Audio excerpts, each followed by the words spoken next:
The architect's summons came swiftly after Jake's intervention on Titan, and he found himself standing once again in the Nexus facing judgment from beings whose existence spanned eons. The other Guardians had gathered in forms that hurt to perceive. Directly, ancient protectors from civilizations that had died before Earth's sun was born. Warriors who had transcended individuality so completely that they existed as pure cosmic will. Jake stood before this tribunal knowing that his fate hung in the balance.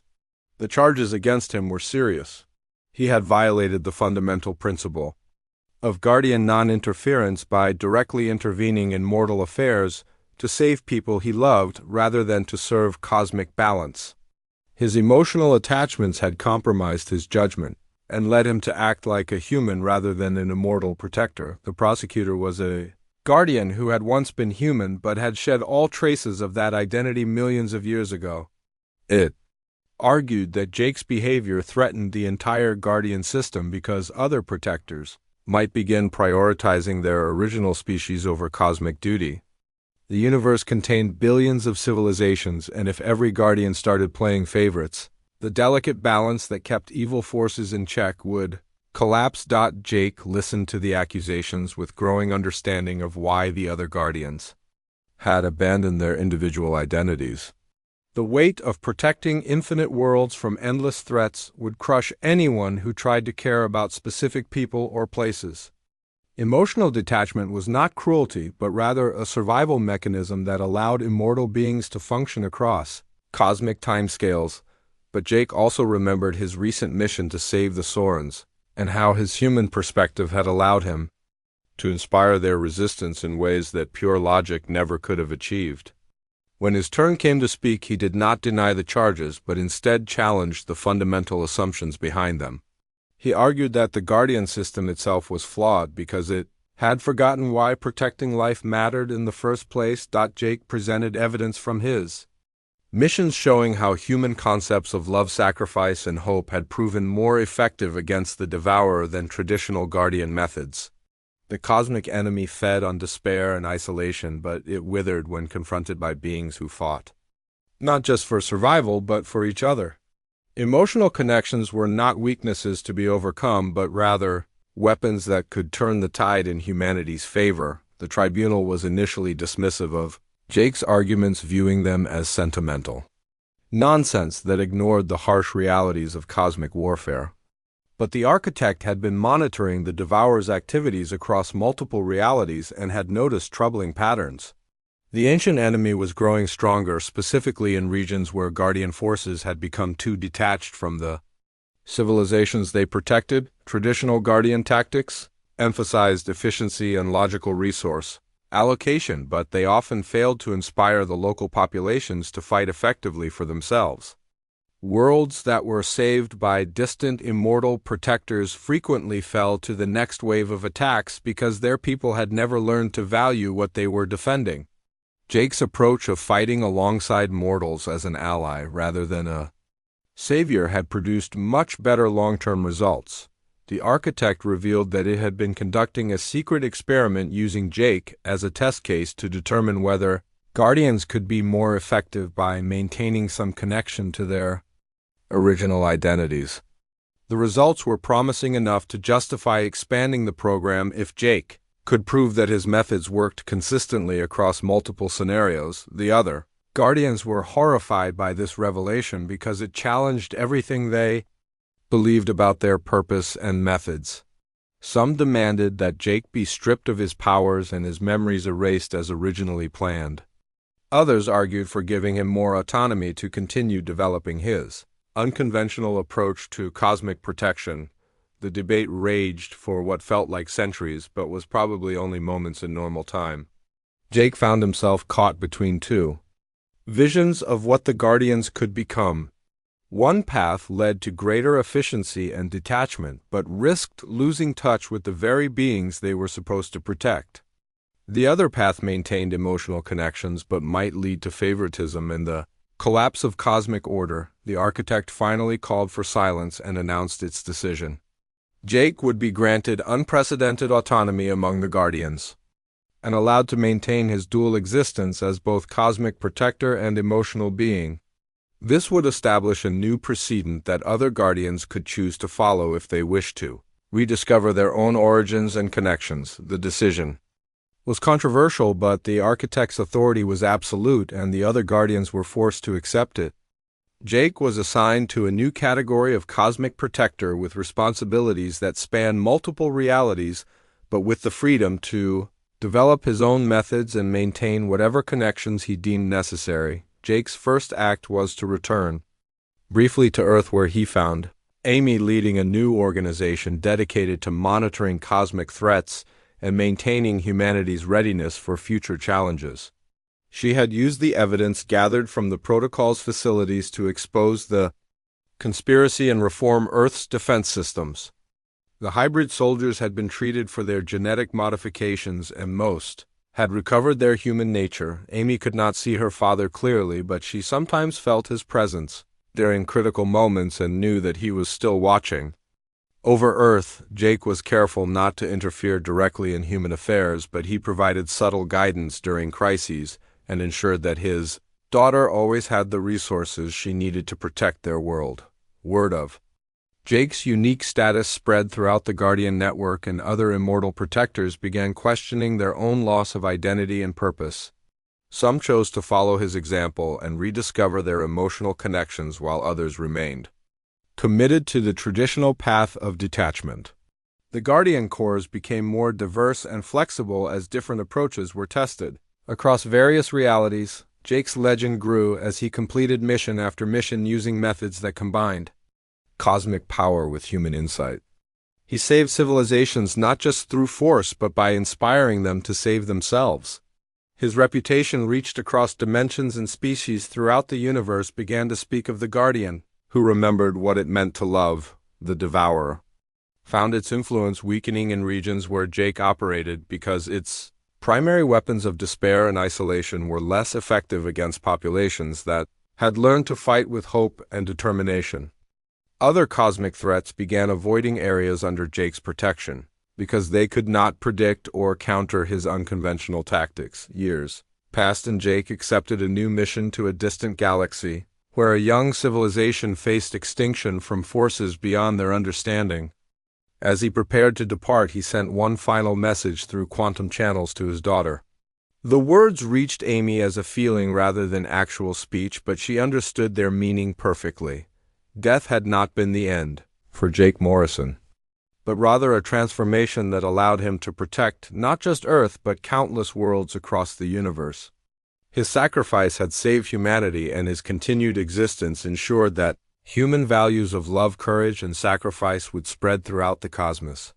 He had become something greater than human while remaining true to everything that made humanity worth preserving. The universe was vast and full of dangers, but it was also full of hope, because heroes like Jake refused to let darkness win. His story became legend, and his methods became doctrine as new generations of Guardians learned that sometimes the greatest strength came not from transcending emotion but from embracing it completely. Jake Morrison had died saving Earth, but death truly was not the end. Love never died, and neither did those who fought for it. Across infinite realities and eternal time, the human spirit lived on in the form of a Guardian, who remembered why the fight mattered and who would never stop protecting those who could not protect themselves. Amy Morrison had inherited more than just her father's stubborn determination. As she stood before the assembled resistance fighters in a hidden bunker beneath Luna Academy, she displayed the same natural leadership that had made Jake such an effective commander. The group was small and poorly equipped compared to Barnes and his protocol forces, but they had something their enemy lacked. They had hope and the unshakable belief that they were fighting for humanity's soul. Dr. Price had spent weeks analyzing the protocol's research data, and her findings were both encouraging and terrifying. The good news was that the airborne mutation agent had a critical weakness. It required specific atmospheric conditions to remain stable and could be neutralized by certain electromagnetic pulses.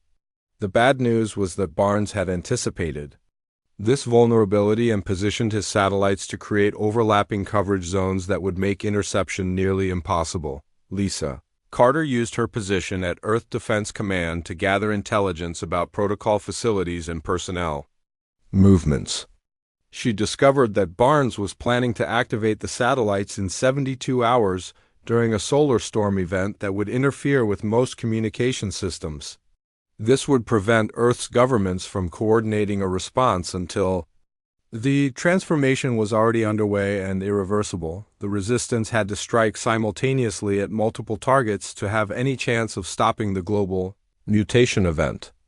Amy proposed a desperate plan that involved coordinated attacks on protocol facilities throughout the solar system while a small team infiltrated the main control center on Titan.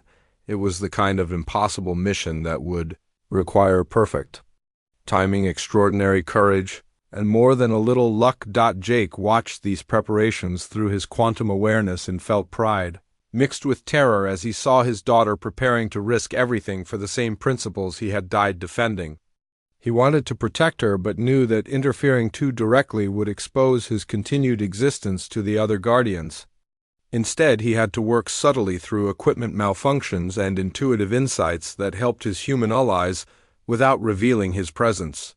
The Resistance launched their coordinated strikes exactly 48 hours before the planned satellite activation. Teams of volunteers attacked protocol laboratories on Mars Europa and the asteroid mining stations, while Amy led the main assault force toward Titan, each battle-tested.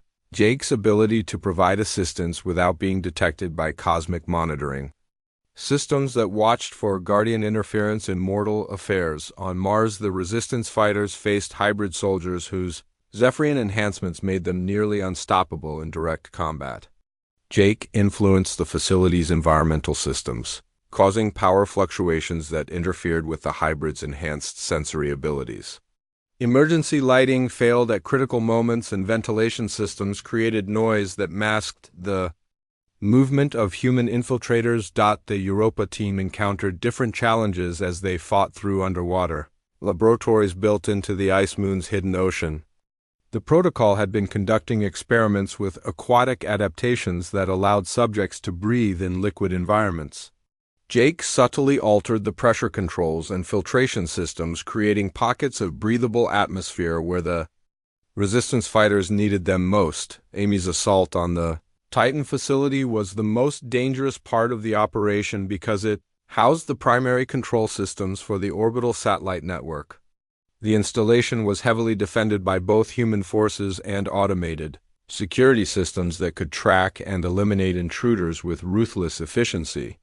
Jake had to be extremely careful as he helped guide Amy through the defensive maze without triggering alarms that would alert Barnes to supernatural interference. The young woman moved through the facility with a grace and determination that reminded Jake powerfully of her mother. She had trained extensively for this mission, and her team followed her lead with absolute trust.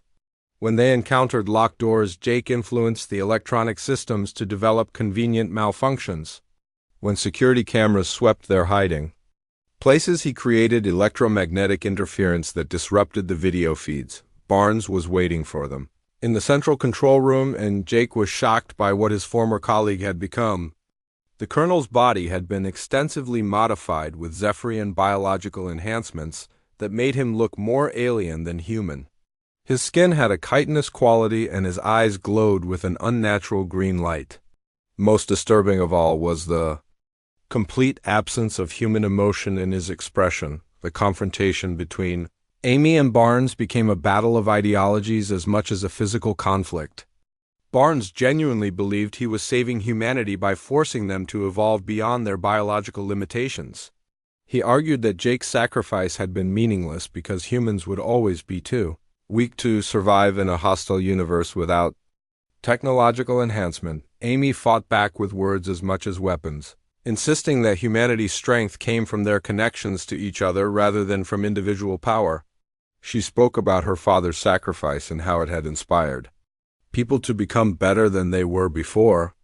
Barnes listened with the patience of someone who had heard these arguments many times and found them naive and childish. The battle for control of the satellite network became a race against time as automated systems began the final countdown sequence. Barnes had programmed multiple redundancies into his plan, knowing that resistance forces would eventually discover his intentions. Even if Amy's team succeeded in disabling the primary control's backup systems would complete the mission, unless they could be stopped simultaneously. Jake realized that subtle assistance would not be enough to prevent global catastrophe. The backup systems were hardened against conventional interference and would require direct energy manipulation to disable them. This meant revealing his presence to monitoring systems that would immediately alert other Guardians to his emotional compromise. Amy was struggling with Barnes in hand-to-hand combat, while her team fought desperately to access the control systems before the countdown reached 0. The Colonel's enhanced strength and speed gave him enormous advantages, but Amy had been trained by the best instructors at Luna Academy, and she refused to give up. She used her smaller size and superior agility to avoid his most devastating attacks. While looking for weaknesses in his armor, Jake made his choice and stepped directly into normal space-time for the first time since his transformation. His appearance as a being of pure energy caused every electronic system in the facility to overload and fail. The countdown stopped with only seconds remaining as Jake poured his power into the satellite control network and permanently disabled the orbital weapons. Barnes stared in shock and terror as he recognized the ghostly figure that had once been his commanding officer.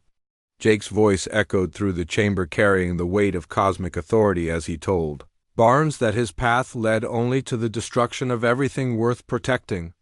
The Colonel's enhanced body could not withstand exposure to Guardian energy, and he collapsed as the alien modifications failed and began breaking down. Amy looked at her father with tears streaming down her face as she finally saw him as he truly was. Jake's time in normal space was limited, and he could already feel the other Guardians becoming aware of his presence.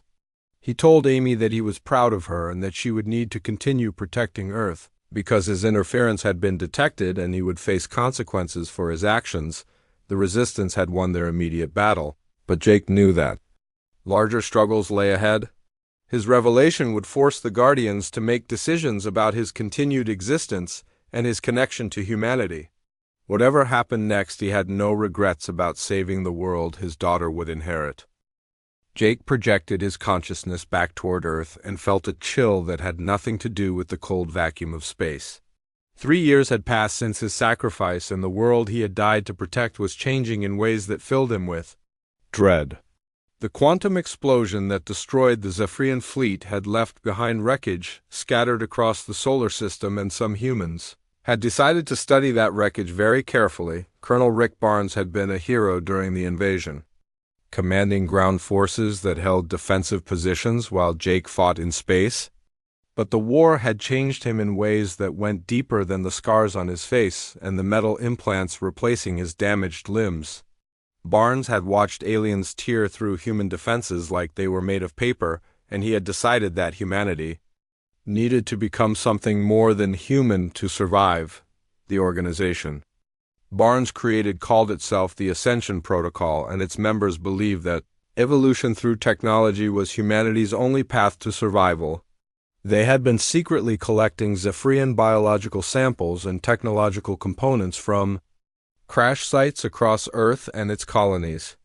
What they found in those alien remains was both fascinating and horrifying. Jake discovered underground laboratories hidden beneath military bases where human volunteers underwent experimental procedures designed to merge their biology with Zephyrian genetic material. The early test subjects had suffered terribly as their bodies rejected the alien modifications. Some grew chitinous armor that pierced through their skin from the inside. Others developed acidic blood that slowly dissolved their internal organs. While they remained conscious and aware, but Barnes and his scientists kept refining their techniques, and eventually they began producing subjects who survived the transformation process. These hybrid soldiers were stronger and faster than normal humans, with enhanced healing abilities and natural armor that could stop small arms fire. They could see in complete darkness, and their reflexes were so quick they could dodge bullets if they saw them coming. The problem was that the Zephyrian genetic material came with more than just physical enhancements. It carried behavioral modifications that made the subjects increasingly aggressive and territorial.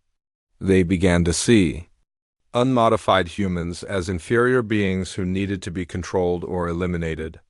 The alien influence was slowly turning them into the very enemies that humanity had fought so hard to defeat. Jake tried to investigate further, but found his new abilities were limited when it came to interacting with normal matter for extended periods. He could appear as a translucent figure for a few minutes at a time, but maintaining physical presence in regular space-time required enormous amounts of energy. He needed human allies who could act on his behalf, but most of the people he had known were either dead or scattered across the solar system. His daughter Amy was now 16 years old and attending the Luna Academy space station, where the brightest young minds were trained for careers in space exploration and planetary defense. She had grown into a determined young woman who shared her father's sense of justice and unwillingness to accept defeat. She had been investigating the circumstances of Jake's death and had uncovered evidence that pointed toward the Ascension Protocol's activities. Amy had used her access to Academy computer systems to hack into classified military databases, and what she found there terrified her. The protocol was not content with creating small numbers of hybrid soldiers. Barnes had developed an airborne agent that could forcibly mutate Earth's entire population in a matter of weeks. He planned to release it simultaneously from satellites positioned around the planet, ensuring that no one could escape the transformation. Jake finally managed to contact Amy, directly appearing to her as a shimmering figure in her dormitory room late one night. At first she thought she was hallucinating from stress and lack of sleep, but Jake was able to provide information that only her father could have known. He told her about the hidden Zephyrian wreckage sites and the locations of protocol laboratories that were not in any official records. Amy was initially overwhelmed by the revelation that her father had somehow survived death and become something beyond human understanding. But she was also relieved to know that he was still fighting to protect Earth, even if he could no longer be physically present. Jake explained his limitations and told her that she would need to lead the resistance against Barnes because he could not do it himself. Through their limited contacts, Jake guided Amy to Dr. Helen Price, who had worked with him during the original invasion. Dr. Price had been documenting the protocol's crimes in secret while pretending to support their research goals.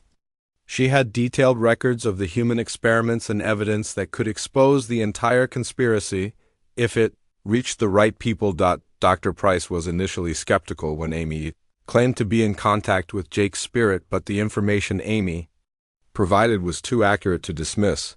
Together, they began reaching out to other survivors of the Earth Defense Force who might be willing to fight against this new threat.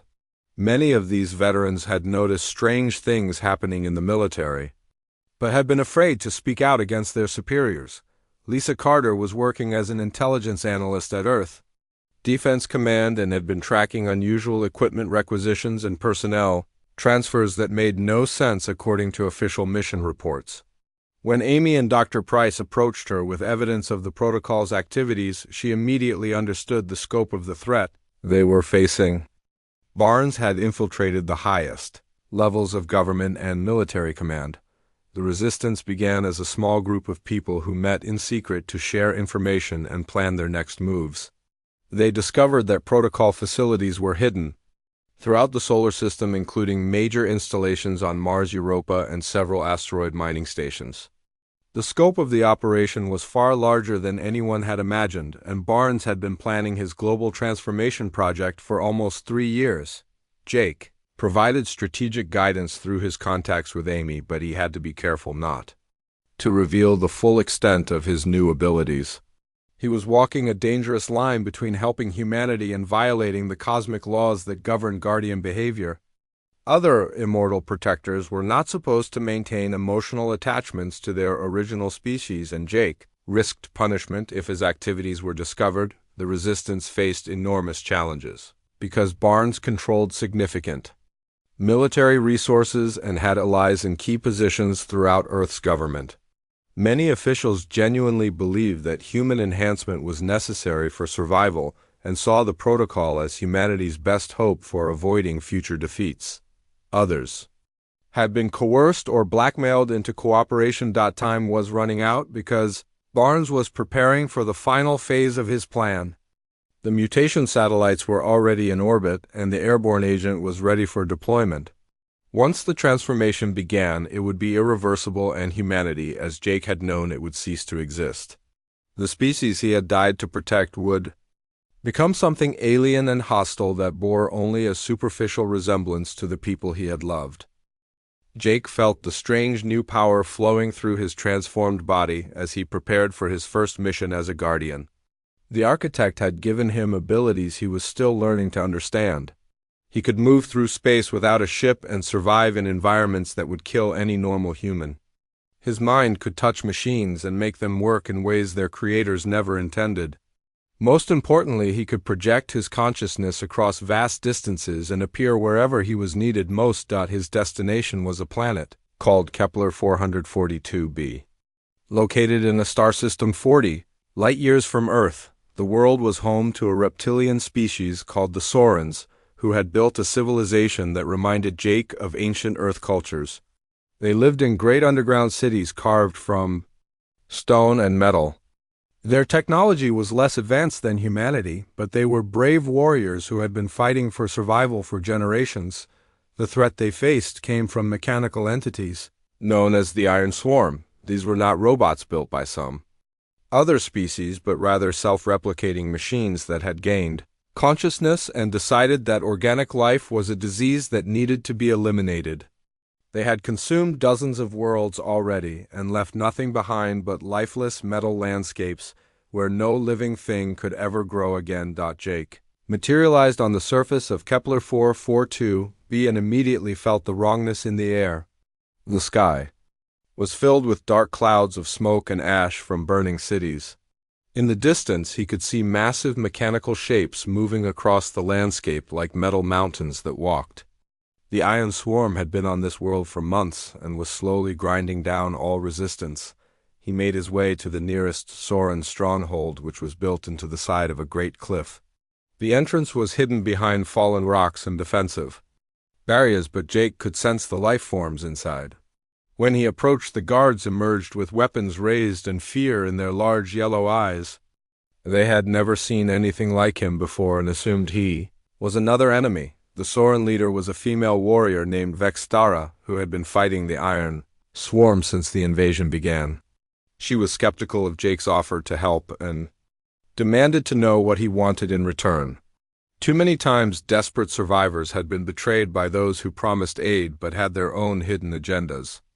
Jake understood her caution and respected her for putting her people's safety first. To prove his intentions, Jake accompanied a Soran patrol on a mission to rescue civilians trapped in a nearby settlement. The Iron Swarm had surrounded the village and was slowly destroying it building by building while scanning for any signs of life. The mechanical units were methodical and patient in their destruction, leaving no hiding place unchecked. Jake used his new abilities to help the patrol in ways they could not have imagined. He touched their primitive energy weapons and enhanced them with power drawn from quantum fields. Suddenly, spears that could barely scratch metal armor were cutting through the Iron Swarm units like they were made of paper. He guided their movements through telepathic suggestions that felt like intuition and helped them avoid detection by the enemy sensors. The rescue mission was a complete success. 50 Soran civilians were evacuated to safety and 3 Iron Swarm units were destroyed, without losing a single warrior. Word of the victory spread quickly through the underground cities and more. Soran leaders began to listen to what this strange new ally had to offer. Jake spent weeks living among the Sorans and learning their culture while teaching them new ways to fight. He showed them how to coordinate their attacks across multiple fronts and use the Iron Swarm's predictable behavior patterns against them. Most importantly, he taught them the human concept of willing sacrifice for the greater good. The Sorans were brave, but they had always fought as individuals rather than as a unified force. The Iron Swarm began to adapt to the new tactics, but Jake had expected this. He helped the Sorans develop increasingly sophisticated strategies that required the mechanical entities to split their attention and resources. Small teams would strike at critical infrastructure while larger forces launched diversionary attacks. Elsewhere, the key was to keep the enemy guessing and never let them establish a stable control pattern. The turning point came when Jake discovered the Iron Swarm's central processing node located deep beneath the planet's largest ocean. This was the brain that coordinated all mechanical units across the world, and without it they would become confused and easy to defeat. But reaching it would require a massive assault through heavily defended underwater territories. Vexthara volunteered to lead the attack even though it was clearly a suicide mission. The Sorens had learned Jake's lessons about sacrifice and were willing to die if it meant their people could survive. Jake was proud of their courage but also deeply moved by their trust in him. They had come to see him not as an alien savior, but as a friend who fought beside them. The final battle took place in the crushing depths of an alien ocean with Soren warriors wearing primitive diving equipment while Jake used his powers to protect them from the enormous pressure. The Iron Swarm had turned the ocean floor into a metallic maze filled with defensive systems and patrol units. Every meter of progress toward the central node cost lives, and Jake felt each loss like a knife in his heart. When they finally reached the processing center, Jake realized that destroying it would require the same kind of sacrifice he had made. To save Earth, the node was protected by quantum barriers that could only be disrupted from the inside. Someone would have to enter the structure and manually overload its power systems, knowing they would not survive the resulting explosion. Vexthara was preparing to make this final sacrifice when Jake stopped her. He had the power to survive what would kill any organic being, and his duty as a guardian was to protect life, not to watch others die in his place. He entered the Iron Swarm node and began the overload sequence while fighting off defensive systems that tried to stop him. The explosion shattered the ocean floor and sent shockwaves across the entire planet. Every Iron Swarm unit suddenly stopped moving as their connection to the Central Intelligence was severed. Without coordination, they became easy targets for Soren weapons, and within days, the mechanical threat was completely eliminated. Jake emerged from the wreckage changed by the experience. He had saved another world, but he had also learned something important about his new existence. The connections he formed with other beings across the universe were just as meaningful as the bonds he had left behind on Earth. He was no longer just protecting strangers, but defending friends who had earned his respect and loyalty. As he prepared to return to the Nexus for his next assignment, Jake received a troubling vision through his quantum awareness. Something was wrong on Earth, and the people he had died to protect were facing a new kind of danger. This time the threat came not from alien invaders but from humans, who had learned the wrong lessons from their victory over the Zephyrians. Jake opened his eyes, but he was not sure if he actually had eyes anymore. Everything around him was strange and beautiful and impossible. He floated in a space that seemed to go on forever, filled with colors that had no names and shapes that hurt to look at directly. Streams of pure light flowed past him like rivers made of starfire, and the air itself seemed to sing with music he could feel in his bones. He tried to remember what had happened to him.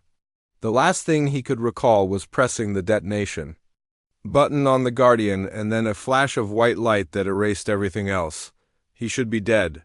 He was certain he had died when the quantum core exploded and took most of the alien fleet with it. So where was he now, and why could he still think and feel? A voice spoke to him, but it did not come through his ears.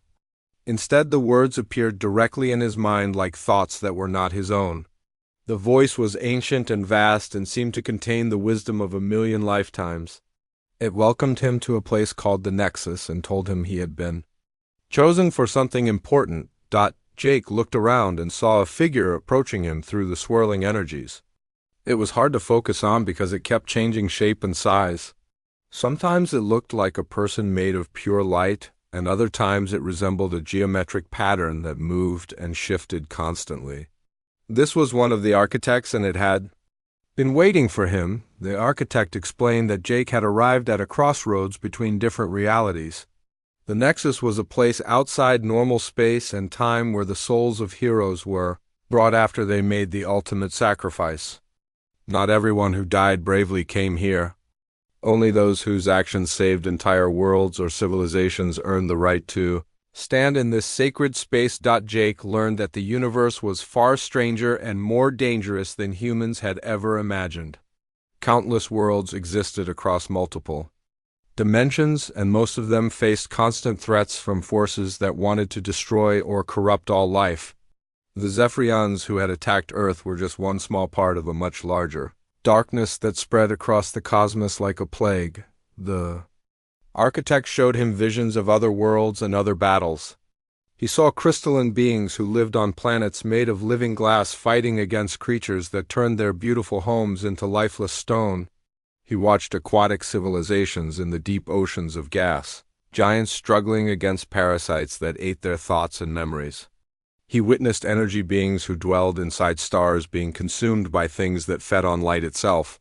All of these civilizations faced the same enemy in different forms.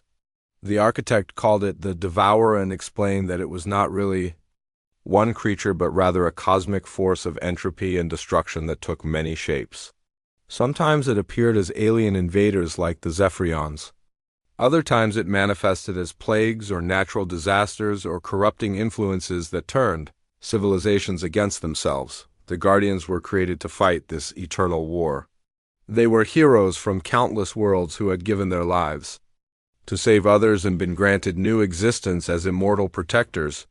Most Guardians eventually forgot their original identities and became pure beings of duty and purpose. They served across multiple realities, jumping from crisis to crisis wherever the Devourer threatened to claim another world. Jake felt overwhelmed by the scope of what he was being told. The idea that he could become something more than human and help protect the entire universe was both thrilling and terrifying. But he also felt a deep sadness at the thought of losing himself and forgetting who he had been. His memories of Amy and Lisa and his life on Earth were precious to him, and he did not want to give them up. The architect seemed to understand his concerns. It explained that Jake was different from most souls who came to the Nexus. His human emotions and personal connections were unusually strong, and this made him valuable in ways that other Guardians were not. The Devourer fed on despair and hopelessness, but humans had a special ability to inspire hope and courage in others even in the darkest circumstances. Jake was offered a choice. He could become a traditional Guardian and join the eternal fight against cosmic evil but lose his human identity in the process. Or he could try something that had never been attempted before. He could keep his memories and personality and emotional connections while gaining the power to travel between realities and protect civilizations across the cosmos. The second option came with risks. Maintaining his human nature might make him weaker than other Guardians or cause him to make mistakes based on emotion rather than logic. But it might also give him abilities that no other Guardian possessed. His capacity for love and sacrifice and personal connection could be weapons against an enemy that thrived on isolation and despair. Jake thought about his daughter, Amy, growing up on Earth without him. He thought about Lisa and the other survivors of the battle who would need to rebuild their world after the Zephyrian attack. He wanted to protect them and all the other innocent people across the universe who faced similar threats. But he also wanted to remain himself so that his sacrifices would have meaning. He made his choice and accepted the unprecedented bargain. The architect warned him that this path would be difficult and lonely. He would have incredible power but also incredible responsibility. He would save worlds but might never be able to return home to the people he loved. His human heart would be both his greatest strength and his greatest weakness. The transformation began immediately. Jake felt his body dissolving and reforming. As energies beyond comprehension flowed through him, he was becoming something between matter and spirit, between mortal and immortal, between human and cosmic force. But through it all, he held on to his memories and his love and his determination to protect those who could not protect themselves. When the process was complete, Jake Morrison still existed, but he was no longer merely human. He had become the first Guardian to retain his original identity and emotional connections. The architect told him his first mission would begin soon and that the fate of an entire civilization would depend on his success. Jake Morrison stood on the bridge of the UES Guardian and watched the enemy ships fill the dark space ahead. The red lights from their strange vessels painted everything in blood colors. His hands gripped the metal rail as he counted the alien ships. There were too many to fight and win. Lisa Carter turned from her control station with fear in her eyes. She had been counting their losses all day, and the numbers were bad. Very bad. 300 human ships had started this battle, and now only 12 were still working. The aliens had better weapons and better ships. They learned from every attack humans made and became stronger. The enemy ships looked like giant sea creatures, made of metal and flesh. They moved through space like they were swimming in an ocean.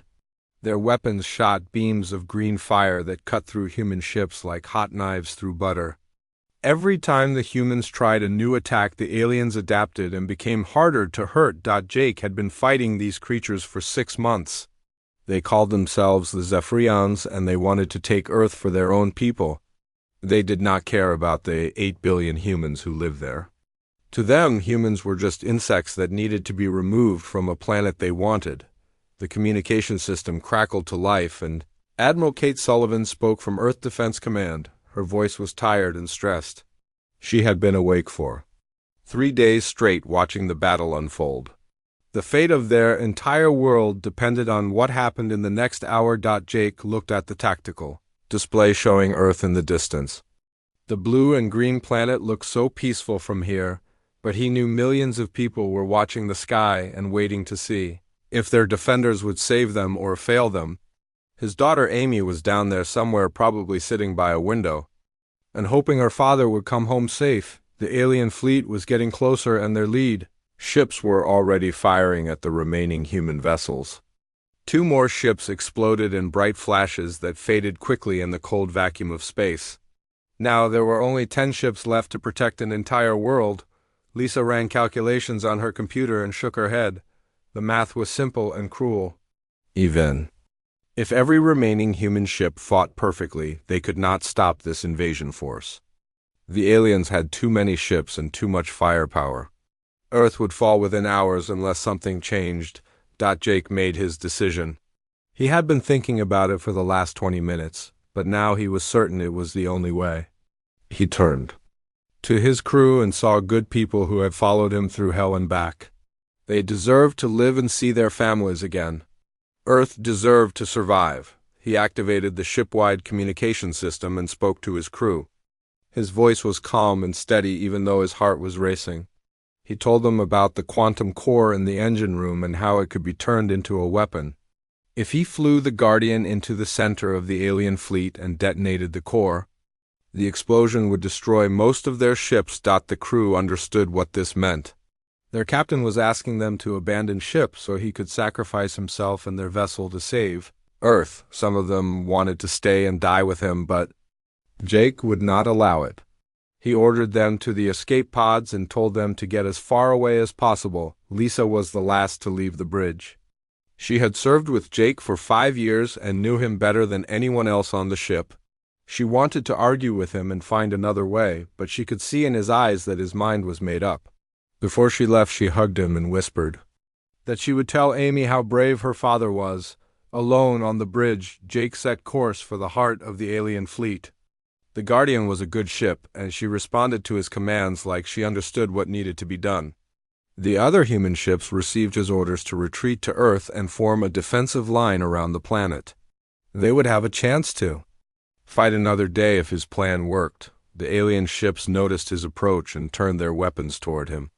Green fire burned through his shields and tore holes in the hull, but Jake kept flying straight toward them. Alarms screamed warnings about hull breaches and engine damage, but he ignored them all. Nothing mattered now except reaching the center of their formation. His hands moved over the control panels, activating the quantum core override sequence. Warning lights flashed red as safety systems tried to stop him from doing something so dangerous. He entered his command codes and disabled every protection that stood between him and his goal. The alien ships surrounded him now, and their weapons were tearing the Guardian apart piece by piece. Jake could feel the ship dying around him, but she had gotten him close enough. He thought about Amy one last time and hoped she would understand why he had to do this. Then he pressed the detonation button and the universe exploded into light.